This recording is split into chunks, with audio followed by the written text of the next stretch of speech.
Bismillahirrahmanirrahim. Venez mes chers amis, dans la suite du cours des troubles de l'humeur ou bien du trouble bipolaire. On avait vu la fois passée l'épisode maniaque, toujours en continu, mais cette fois-là dans la deuxième partie, c'est l'épisode dépressif. Toujours tous les supports sont disponibles dans la description à télécharger. Je vous invite toujours à abonner mes chers amis pour recevoir ces vidéos durant toute l'année et je demande votre part le maximum de j'aime et de partage afin que ces vidéos atteignent le maximum des étudiants le plus tôt possible. Donc, deuxièmement, la deuxième forme, ou bien deuxième épisode, l'épisode dépressif, qui est la plus grave, elle est caractérisée par un développement d'une tristesse qui est profonde malheureusement et elle est durable, avec un ralentissement psychomoteur auquel il existe des troubles instinctuels et des troubles neurovégétatifs. Donc, c'est une forme grave. Et cet accès, l'accès mélancolique, elle est la forme la plus grave et la forme la plus complète des états dépressifs, malheureusement. Donc, c'est un état de dépression majeure, tristesse profonde, très durable dans le temps, un retentissement sur les activités psychomotrices, des troubles instinctuels, des impuissances et même des troubles neurovégétatifs. Donc, un retentissement gravissime sur la vie personnelle du patient. Comme clinique, dans la phase de début, le début il est habituellement progressif. Donc, au contraire de l'épisode maniaque, là, le début il est progressif.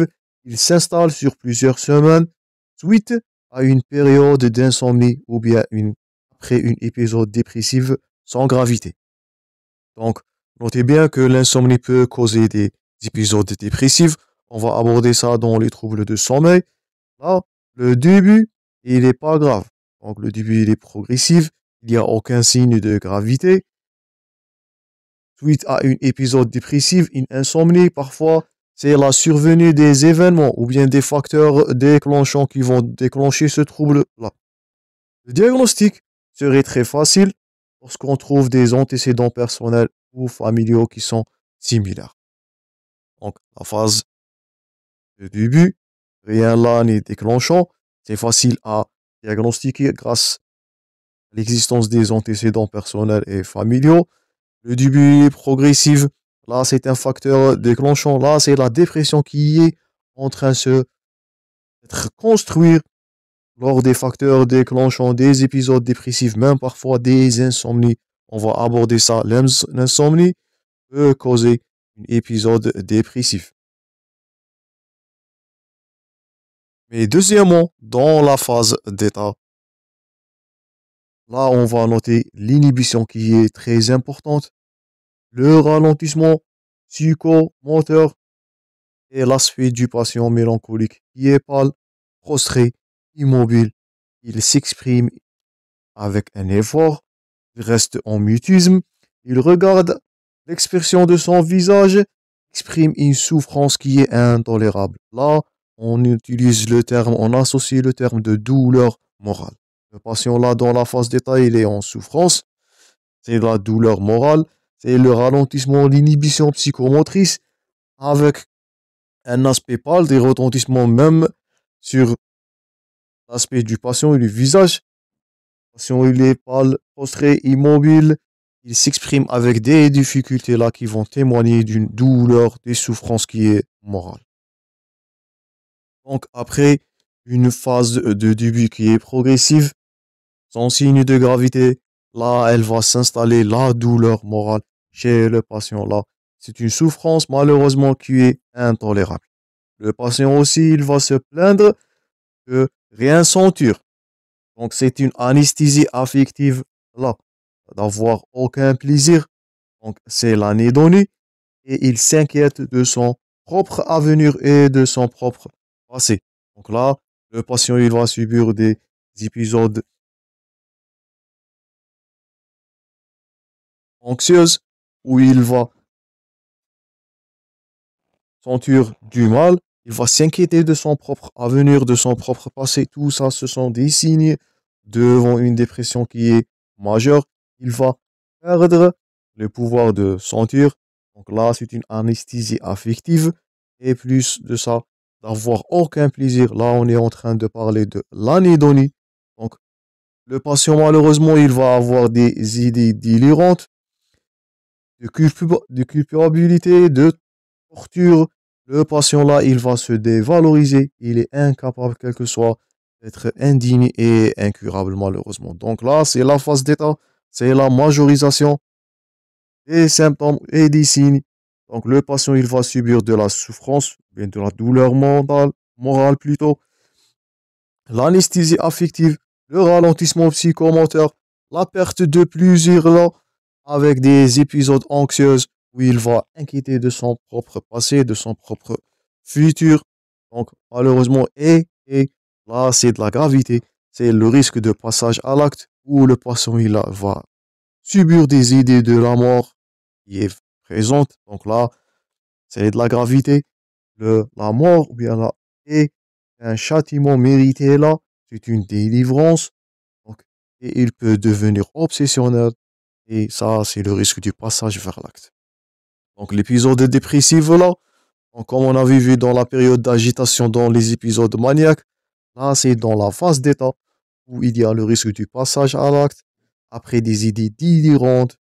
Donc, et là, la mort, par contre, elle va devenir un châtiment mérité, une délivrance, une solution de sa misère, de sa souffrance là. Elle peut devenir obsessionnelle, des idées peuvent devenir obsessionnelles là, et le risque du passage à l'acte.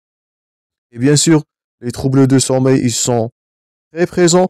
Notez bien, il existe une insomnie matinale chez le patient dépressé. Donc, un patient qui est dépressé, il va subir d'une insomnie matinale. On va aborder ça dans les troubles de sommeil. Bien sûr, l'appétit qui va disparaître, l'amaigrissement s'installe ainsi que des impuissances. Là, on est en train de parler de troubles instinctuels et même du trouble neurovégétatif. L'anxiété, elle est massive et en train de fugue et de turbulence malheureusement là. Donc, vous voyez dans la phase d'état, c'est la majoration des signes cliniques avec un risque du passage à l'acte qui est très important. C'est pour cela, c'est la mélancolie là, la forme qui est la forme la plus grave, la plus complète dans les états dépressifs avec un risque de passage à l'acte qui est vraiment présent dans ces cas-là. Donc ça, c'était deuxièmement la phase d'état. Donc, elle témoigne, quand vous voyez d'une souffrance qui est intolérée, de la torture morale, de la torture psychique. Donc, ça, c'était deuxièmement la phase d'état. Et notez bien, je répète, c'est le risque de passage à l'acte qui est très évident dans ces cas-là. Donc, ça, c'est la phase d'état, c'est l'aspect grisâtre de la dépression. Là. Deuxièmement, comme forme clinique, il existe plusieurs formes de dépression. On note premièrement la forme qui est hallucinatoire. Donc là, le patient, il va subir des voix qui sont riches, des idées de persécution. Donc ça nous fait rappel aux douleurs, l'injustice, la malfaisance, la maltraitance et ça va pousser le malade malheureusement au suicide. Donc première forme là, c'est la forme hallucinatoire. Notez-la bien, avec un risque du passage à l'acte, un risque du suicide. Ça ressemble un peu au délire, de persécution là. Deuxième forme, c'est la forme hypochondriaque. Et je vous invite à consulter le cours de l'hypochondrie.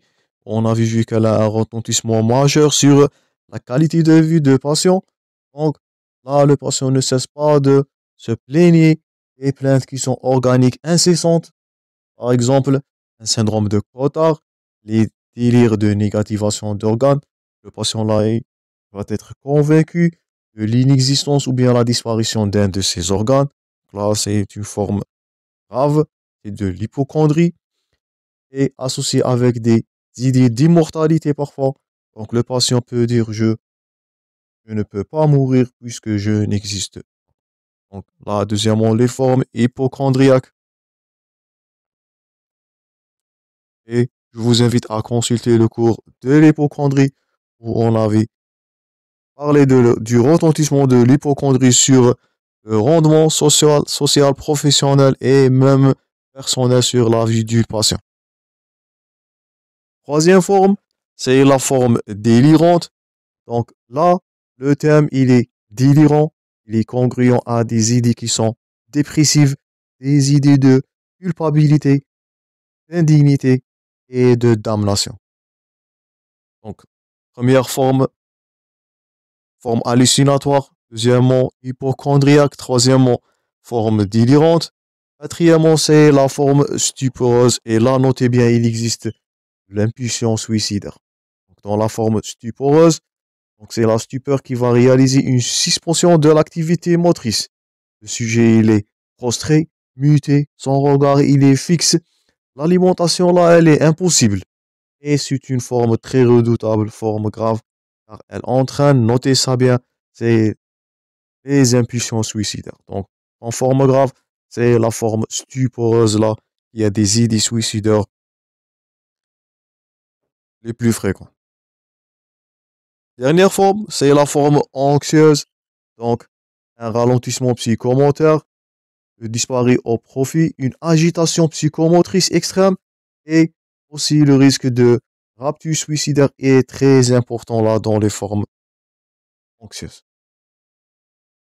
Donc, si on résume les formes, la dépression peut se manifester par des formes hallucinatoires, des hallucinations, des formes hypochondriaques avec un retentissement majeur sur la qualité de vie de personnes, des idées délirantes.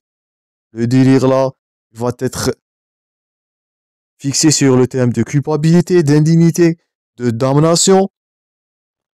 Et les deux formes qui sont graves, c'est les formes stuporeuses, c'est l'impulsion suicidaire. Et on n'oublie pas la forme anxieuse là, c'est le risque suicidaire qui est très important dans les deux formes là. Donc j'espère que vous avez noté les formes de dépression ou bien des épisodes dépressifs.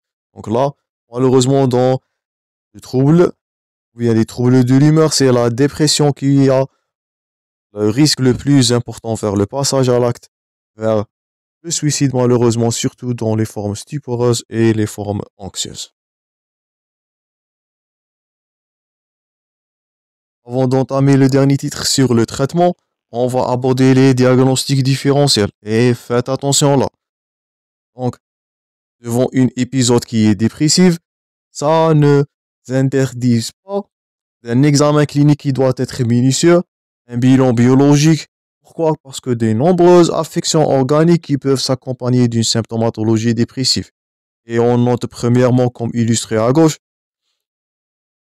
illustré à droite plutôt dans l'illustration, c'est le carcinome pancréatique, l'hypothyroïdie et des tumeurs frontales là. Tout ça peut donner des symptomatologies, des épisodes dépressifs. Faites attention de préjuger directement d'un trouble psychiatrique. Il faut faire d'abord un examen clinique minutieux, rechercher de tous les données biologiques, rechercher de infections organiques qui peuvent être accompagnées avec des épisodes de symptomatologie dépressive. Donc, c'est une dépression secondaire à une affection. Et là, il peut être grave comme le carcinome pancréatique, l'hypothyroïdie et les tumeurs frontales. Aussi chez les patients qui sont âgés au-delà de 60 ans. Donc, il peut s'agir là d'une état qui est confusionnel, qui est dû à la maladie d'Alzheimer ou bien du syndrome démentiel. Je vous invite à consulter le syndrome démentiel. Il est toujours disponible dans la playlist de neurologie. Je vous invite aussi à consulter le cours des tumeurs frontales ou bien des tumeurs cérébrales pour plus d'informations. Donc là, on note bien des épisodes dépressifs, surtout devant le syndrome démentiel qui se caractérise par une dépression là qui est, je répète, secondaire à l'affection. Donc, c'est pas un trouble de l'humeur qui est primaire. Là, c'est un trouble qui est lié à la maladie, à l'affection. Donc, dans le cas du sujet âgé là, au-delà de 60 ans, il peut s'agir d'un syndrome démentiel. C'est pour cela qu'on insiste sur les examens biologiques et radiologiques. Et la bonne réponse aux antidépresseurs, elle va redresser le diagnostic là devant ces cas.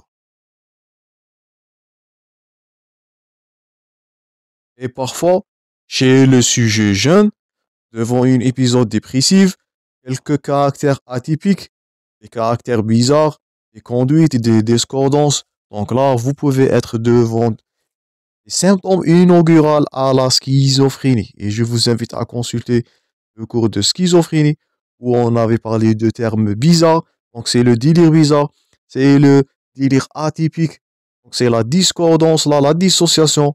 Donc vous allez trouver les trois syndromes qu'on a vus précédemment.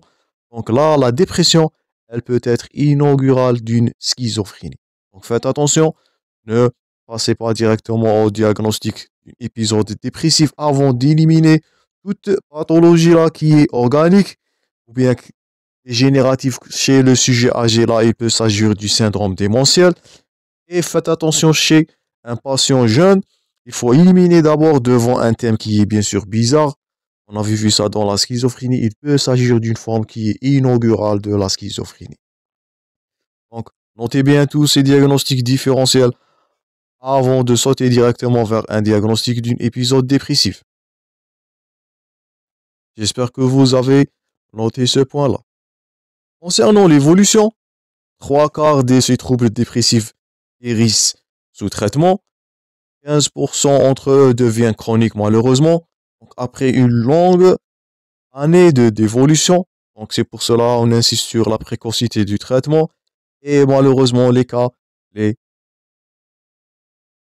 plus graves, donc c'est 10% de ces cas-là, ils vont résister aux différents traitements entrepris malheureusement. Donc, chaque fois que le traitement est précoce, à chaque fois que le diagnostic est précoce, là, c'est les chances de guérison sous traitement, bien sûr, qui est adapté. Et le traitement, là, il est basé toujours en psychiatrie.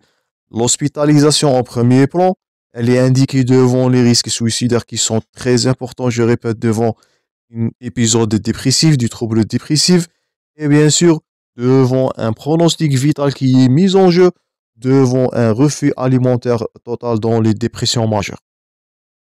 Donc, je répète, les critères d'hospitalisation dans le trouble dépressif, c'est le passage ou bien le risque suicidaire qui est très important avec un passage à l'acte et le pronostic vital qui est mis en jeu devant un refus alimentaire qui est très caractéristique par des dépressions majeures. La chimiothérapie, donc on a le recours bien sûr aux antidépresseurs, les antidépresseurs tricycliques. Le cas là, c'est le fameux amitriptyline qui est indiqué devant les formes anxieuses,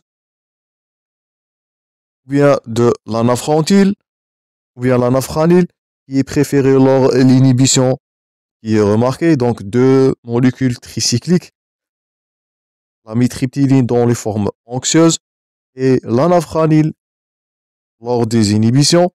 On peut utiliser les inhibiteurs sélectifs de recapture de sérotonine, c'est le cas de la fluoxétine, de la paroxétine. On peut prescrire des antidépresseurs hétérocycliques qui sont mieux tolérés chez le sujet âgé. Donc, comme deuxième modalité, c'est les ISRS, les inhibiteurs sélectifs de recaptage de sérotonine. Donc là, vous voyez, c'est de la fluoxétine, de la paroxétine, et on peut même prescrire de la myocérine, donc qui est toléré chez le sujet âgé. Donc, en modalité de traitement, les antidépresseurs tricycliques, les inhibiteurs de recaptage de la sérotonine, et devant des formes qui sont résistantes, on peut faire le passage vers la sismothérapie. Elle est efficace dans 80% des cas. Elle est indiquée devant des épisodes dépressifs avec une forte composante anxieuse ou délirante, devant les formes graves qu'on a vues précédemment. La forme stuporeuse, c'est la forme grave avec un risque de passage à l'acte qui est très évident, avec un refus alimentaire, donc ça c'est du pronostic vital qui est mis en jeu. Les formes à risque suicidaire permanent, et bien sûr devant les formes qui vont résister à la chimiothérapie. Donc premièrement, on utilise le premier recours vers la chimiothérapie. Si ça ne marche pas bien, on peut faire le recours à la sismothérapie là. Donc, c'est l'électrochoc. Donc, elle est contre-indiquée, mais devant des tumeurs cérébrales, des pathologies cardiovasculaires. Faites attention. Donc, ça, c'est du choc. C'est l'électrothérapie. Elle est réservée aux formes qui sont résistantes. Mais notez bien, elles sont contre-indiquées dans des troubles comme des tumeurs cérébrales et des pathologies cardiovasculaires. Quatrièmement, la psychothérapie. Donc, ça, vous voyez, c'est la sismothérapie, donc c'est de l'électrothérapie. Et la psychothérapie, donc la psychothérapie de soutien, la psychothérapie cognitive, donc pour apprendre la conscience aux patients, aux effets nocifs de ses croyances qui sont irrationnelles et de lui accompagner durant sa dépression. La psychothérapie analytique qui est indiquée aussi dans les dépressions névrotiques après stabilisation bien sûr des symptômes. Donc premièrement, on a le recours aux molécules, la chimiothérapie, bien sûr l'hospitalisation toujours indiquée devant les formes avec un risque suicidaire ou un refus alimentaire qui est grave ou bien total. Si ça marche pas, c'est de la sismothérapie. Et après que le patient il est stabilisé là, on peut faire de la psychothérapie qui a un rôle très important devant, bien durant le suivi des patients avec des épisodes dépressifs. Donc, dernièrement, si on récapitule ce qu'on a vu dans ces deux parties-là, donc, premièrement, c'est du trouble dépressif, donc, qui est caractérisé par des récurrences d'épisodes dépressifs avec absence de manie ou bien de l'hypomanie. Donc, les troubles de l'humeur là, il peut s'agir premièrement, du trouble dépressif seulement, c'est les formes dépressives, ou bien il peut s'agir du trouble bipolaire. Donc, on avait parlé déjà dans la partie précédente durant l'historique, c'est l'association de des troubles de dépression et de manie. Et dans ce cas-là, on a trois types du trouble bipolaire. On a premièrement le type 1. Donc, comme vous voyez dans l'illustration, c'est la balance, ou bien ce sont plusieurs épisodes de maniaque, ou bien des épisodes mixtes. Donc, il peut s'agir là des deux. Donc, lorsqu'on dit bipolaire, ce sont les deux pathologies. Donc, soit c'est du trouble dépressif ou bien des accès de manie. Donc là, vous voyez un patient en état de manie. Là, un patient qui est dépressif. Et on note bien entre ces deux intervalles-là des notions où le patient il subit aucun trouble là. Donc, ça nous fait rappel à la première partie des troubles bipolaires. Donc, le type 1, ce sont des accès maniaco-dépressifs avec des intervalles où le patient il est indemne de toute pathologie dépressive ou bien de pathologie maniaque. Donc ça, c'est du trouble bipolaire type 1. Concernant le trouble bipolaire type 2, donc comme vous voyez dans l'illustration, ce sont plusieurs épisodes dépressifs. Donc c'est différent à celle-là. Donc là, on note plusieurs épisodes dépressifs qui sont accompagnés avec un accès, mais qui est hypomaniaque. Donc, c'est pas de la manie totale. Donc, c'est pas très contradictoire comme le type 1. Le type 1, c'est le plus contradictoire. Là, on va noter les trois états de la manie totale, des épisodes dépressifs majeurs, avec même des états où le patient il est indemne. Dans le trouble bipolaire du type 2, donc là, ce sont des accès dépressifs, comme vous voyez là, avec, on note aussi des épisodes, au moins d'un épisode d'hypomaniaque. Là. Donc ça, ce qui caractérise le trouble bipolaire de type 2. Et concernant le type 3, donc là, le patient, il peut subir soit des épisodes maniaques majeurs ou bien des épisodes de dépression majeure. Donc trois formes, trois types, type 1, type 2, type 3. Dernièrement, comme dernier titre, c'est l'éthiopathogénie. Donc, il existe de nombreuses approches, de nombreuses théories pour expliquer le trouble de l'humeur. On note bien l'approche génétique, donc prévalence des maladies là, génétiques en premier plan, donc qui peuvent expliquer l'origine de la dépression ou bien du trouble de l'humeur. Et on note comme hypothèse, la première hypothèse, c'est l'hypothèse monoaminergique. Donc, c'est un déficit, vous voyez la fonction 5-HT, c'est un déficit dans tryptophane, qui est précurseur là, de la sérotonine plasmatique. Et il va donner chez ces patients-là des épisodes dépressifs si non traités. Parfois, c'est la fonction noradrénergique. Donc, c'est le MHPG qui est un métabolite de la noradrénaline. Donc, il est très élevé dans les épisodes maniaques et il est très bas dans les épisodes dépressifs. Et il est normal dans les périodes de rémission. Donc, premièrement, c'est trouble de la sérotonine. Deuxièmement, c'est la fonction noradrénergique. C'est un métabolite de la noradrénaline. Troisièmement, c'est la dopamine, la fonction dopaminergique. C'est une déficience en fonction dopaminergique. Donc, c'est une hyperactivité dopaminergique qui peut être attribuée dans les états maniaques. Ou bien l'inverse, un déficient en dopamine qui est responsable de manifestations dépressives. Donc, ça, c'est la première approche. L'approche neurobiologique, c'est les déficits des neurotransmetteurs, soit de la sérotonine, soit de la noradrénaline, ou bien de la dopamine. Donc, c'est la première approche là, c'est l'approche, je répète, neurobiologique. Deuxième approche, elle est supposée sur des hypothèses de pathologie là qui est endocrinienne. On incrimine là le syndrome de Cushing. Donc, il va souffrir d'une dépression majeure. On note la maladie d'Addison, l'hypothyroïdie, donc, et l'hyperparathyroïdie aussi. Donc, tout ça, ce sont des troubles endocriniens qui peuvent manifester par des épisodes dépressifs. Et le syndrome de l'hypersécrétion de CRH, l'hypercorticisme, là, donc, c'est l'augmentation de la sécrétion de l'ACTH. Ça nous fait rappel à l'endocrinologie. Donc, cet hypercorticisme-là, il peut être incriminé comme étiologie là, d'un épisode dépressif majeur. D'autres hypothèses, ils ont été mis en évidence ou bien qui ont été posées. Donc, on note là l'hypothèse